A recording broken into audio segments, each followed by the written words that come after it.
The older generation was scared to speak up, but I'm not.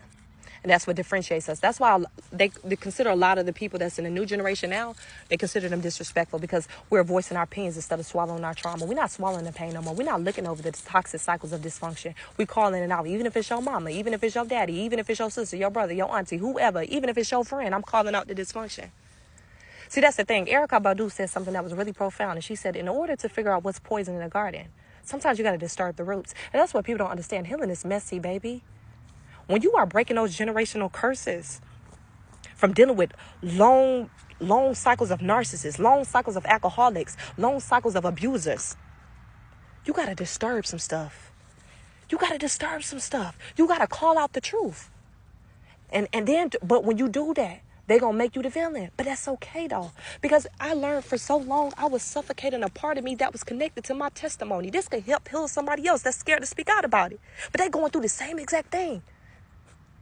But the whole time, I'm protecting the feelings of somebody else who don't even care about me enough because they bleeding on me, because they got a mask up, because they don't even want to be vulnerable. They don't even want to be loving. They hiding a version of themselves that they were supposed to connect with, but they stopped because they got hurt. They got hurt when they was probably 18 or 19, or they didn't receive something from their parents. So they said, you know what, I'm going to repeat these same cycles. But you know what? I had to sit and think. I was feeling bad for them at first. But I had to sit and think. And I'm like, Brie, if you can start healing your own problems at 25 years old, a liable adult that is in their right mind could have did the same thing. They chose not to. So guess what I'm going to do? I chose to live authentically myself. I choose to live out, heal out loud and heal in silence at the same time. And if that offends you, whoop-de-doo. If that offends you, whoop-de-doo. Because I'm not living in silence about the same thing that needs to be advocated about.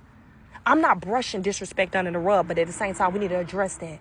The older generation didn't want no accountability. They wanted to sit in the same toxic relationships. They wanted to stay with that family. Oh, but that's family, though. They disrespected me, but that's family, though.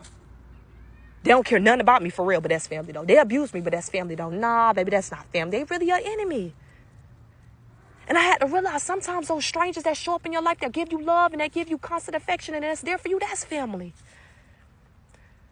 But you know what? If I got to be the one to address the problems and the cycles of dysfunction, I'll do it. I don't care who I lose behind it. Because I let so many years go by without even telling my truth.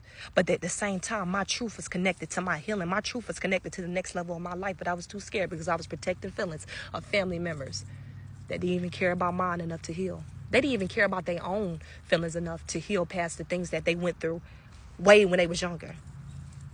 But it's okay, though. We breaking those cycles each and every day.